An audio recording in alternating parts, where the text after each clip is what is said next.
સાંસદ પૂનમબેન માડમના અધ્યક્ષસ્થાને જાંબુડા ખાતે નારી વંદના કાર્યક્રમ યોજાયો।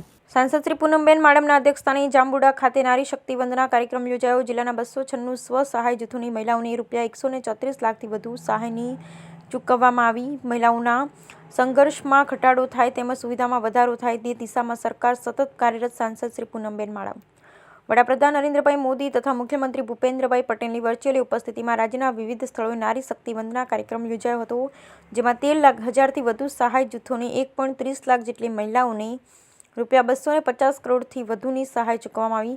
જે કાર્યક્રમ જામનગર જિલ્લાના જાંબુડા ઉપરાંત કાલાવાડ, લાલપુર, જામનગર શહેર મળી વિવિધ 5 સ્થળોએ પણ યોજાયા હતા, જેમાં જાંબુડા ખાતે સાંસદ શ્રી પૂનમબેન માડમના અધ્યક્ષસ્થાને યોજાયેલ કાર્યક્રમમાં જામનગર જિલ્લાના વિવિધ સ્વ-સહાય જૂથની મહિલાઓને લોન સહાય ચૂકવવામાં આવી હતી। સાથે સાથે કાર્યક્રમ સ્થળે વડાપ્રધાન શ્રી નરેન્દ્રભાઈ મોદી તથા મુખ્યમંત્રી શ્રી ભૂપેન્દ્રભાઈ પટેલનું સંબોધન વર્ચ્યુઅલી માધ્યમથી ઉપસ્થિત સૌ કોઈએ નિહાળ્યું હતું। ઉપસ્થિત મહિલાઓને પરિશ્રમ, ત્યાગ, લાગણી અને શક્તિના મૂર્તિ સ્વરૂપ દર્શાવી સંબોધનની શરૂઆત કરતા સાંસદ શ્રી પૂનમબેન માડમે જણાવ્યું કે વડાપ્રધાન શ્રી નરેન્દ્રભાઈ મોદીએ મહિલાઓની શક્તિને પારખી નવી દિશા આપી છે। મહિલા સશક્તિકરણના તમામ પ્રયાસો સાથે વડાપ્રધાન શ્રી નરેન્દ્રભાઈ મોદી તથા મુખ્યમંત્રી શ્રી ભૂપેન્દ્રભાઈ પટેલના વડપણ હેઠળ રાજ્ય તથા દેશ આગળ વધી રહ્યા છે।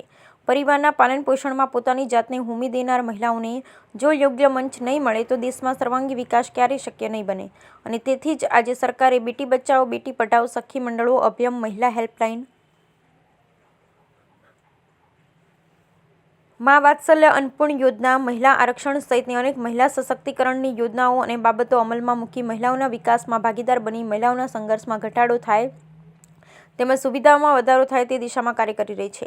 કાર્યક્રમ અંતર્ગત સમગ્ર જિલ્લામાં 7 સ્વ-સહાય જૂથોને રૂપિયા 2.10 લાખ રિવોલ્વિંગ ફંડ, 33 સ્વ-સહાય જૂથોને રૂપિયા 36 લાખ, કોમ્યુનિટી ઇન્વેસ્ટમેન્ટ ફંડ, 223 સહાય જૂથ ગ્રામ સંગઠનોને રૂપિયા 27.33 લાખ, સ્ટાર્ટઅપ ફંડ, 33 સ્વ-સહાય જૂથોને રૂપિયા 69.50 લાખ ક્રેડિટ મળી રૂપિયા અને કુલ 296 જૂથોને રૂપિયા 134.93 લાખ લોન સહાય ચૂકવવામાં આવી હતી। કાર્યક્રમમાં તાલુકા વિકાસ અધિકારી શ્રી સરવૈયાએ શાબ્દિક સ્વાગત વડે સૌ મહાનુભાવોને આવકાર્યા હતા।